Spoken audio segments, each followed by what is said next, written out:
Hi! Do you have a journaling practice, or have you ever wondered of how you can get into writing on a regular basis? That is exactly what I want to talk with you about, because I had a friend recently reaching out to me asking me if I could do a video about my journaling practice. And I'm more than happy to talk about my journaling practice because it's one of the most favorite things that I do. So in this video today, we are going to talk about my own journaling practice. My name is Julia Arndt and I'm a stress management coach and personal development trainer.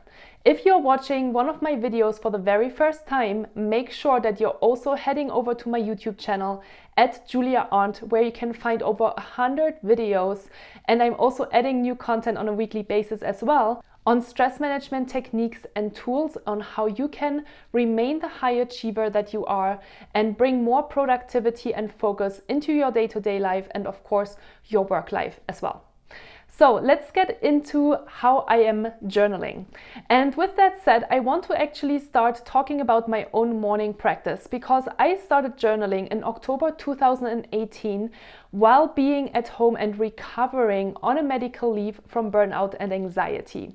And I was really clear that I wanted to integrate some new habits and some new tools into my day-to-day in order to better manage my own stress. And one of my biggest stressors was having a lot of negative thoughts and having just a lot of thoughts in general all the time on my mind. And I had heard that journaling is very, very helpful for that. So in October 2018, I created this practice and I haven't stopped doing it because I really enjoy it. I really love it. I do love writing as well. So this is just something that I really enjoy doing.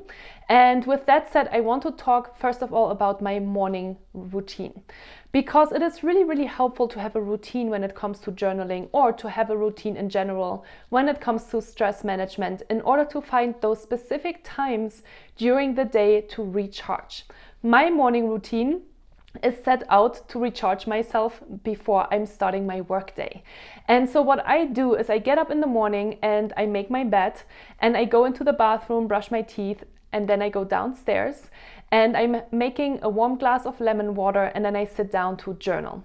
And what I also do during that first 30 minutes to an hour in the morning is I'm not checking my phone. So for the first 30 to 60 minutes in the morning, or until I have completed my morning routine, I keep my phone off. This is really important because, we are giving a lot of energy out when we are checking our phones right away.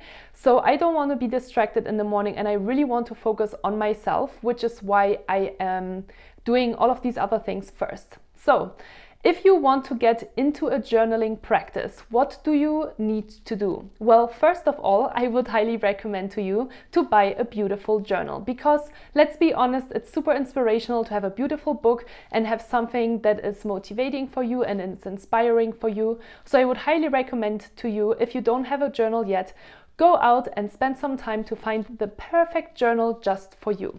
One of the journals that I have been writing in is this one. It's from CVS Pharmacy.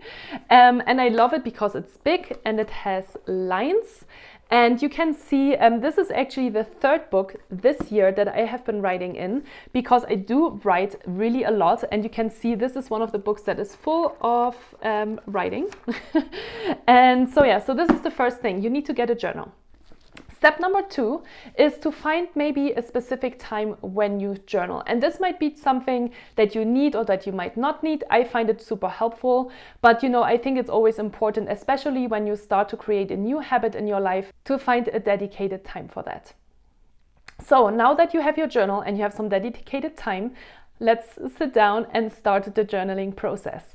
What do I write about? Well, I write about the things that I care about. So I write about the things that really matter to me. So I am doing usually some check-ins with myself in the morning. I don't have writing prompts or anything in my journal. I just have it already in my head. But things that I would highly recommend to you to do if you want to start a journaling practice is to ask yourself, have you slept well? How are you feeling this morning? Do you have any pains or aches or any prevalent thoughts that are already circling in your mind, even though there's not even anything that has happened yet in the day if you do journal in the morning, of course. If you do journal, for example, in the evening, there might be some thoughts for sure that are on your mind, and this is a really good time to write them down. Why is journaling so powerful? Well, journaling is really powerful because we get all of these thoughts that we have in our minds on paper, and this can be really soothing. And at the same time, it's sometimes really powerful and interesting to see what is coming up if you start really writing. Sometimes I don't even really think about writing anymore because I do it on a daily basis. And it's really interesting to see what comes up, especially if I have challenges in my day. If I am struggling with something and I'm writing, it gives me kind of a pathway into things that I haven't really thought about. And this is something that comes with practice, and that could also come if you have a couple of powerful writing prompts. And I will leave you a couple of powerful writing prompts underneath this YouTube video today for you to get started with writing. But so let's kind of summarize what I'm writing about. So I'm writing about how I'm feeling, how my sleep was, how my previous day was, because I really like organization and I like structure and I like to know what I've been doing.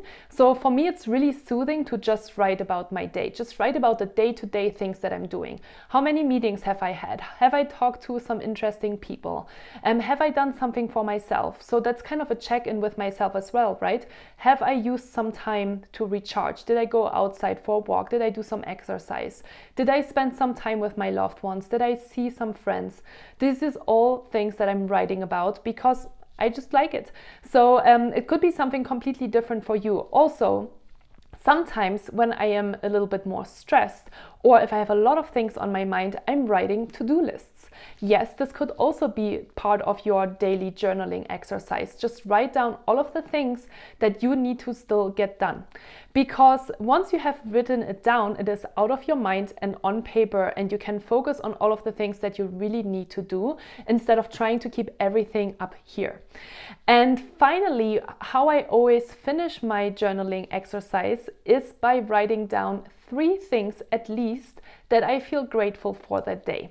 And the reason why I do gratitude practice at the end of my journaling practice is because we are often thinking about all of the things that are not going so well in our life. We are complaining, we are scared, we are sad, we are frustrated, we are angry about certain things, but we don't really often write or think about the things that are really beautiful in our life. So I'm really challenging myself on a daily basis to find things that I'm really grateful for and that are making me happy. So I do write down at least 3 things, and I'm challenging myself to find 3 different things every morning in order to kind of keep my brain active and find really the small things in life that we take so much for granted, but that are so, so beautiful. So I hope that this was helpful for you, and let me summarize just to make sure that you have everything. So first of all, make sure you get a beautiful journal, something that works for you, and then set up some designated time when you would like to start journaling. You can do it in the morning, you can do it during the day, you can do it in the evening. In fact, if I really feel overwhelmed and overloaded and super stressed out, maybe sometimes even when I have a fight with my partner, I take my journal and I start writing. It is so powerful and it is so healing for me to do that. So really try it out. It is something that I would have never thought that I would integrate into my life in such a regular way, but I just really love it. So journal, designated time, and then different writing prompts. So write down how you're feeling, what you're doing, to-do lists, reverse to-do lists, and at the end, take some time to be grateful for all of the things that you have in your life, not just the big things, but also the small things, because it's the small things that make the big things in our life. Yeah, so that's all I wanted to share with you today. Thank you so much for watching this video. If you have any questions for me, or if you have anything that you would like to share with me, I would love to hear from you. You can always leave those comments under this video and I will make sure to get back to you on these. So thank you so much for today. With gratitude, Julia.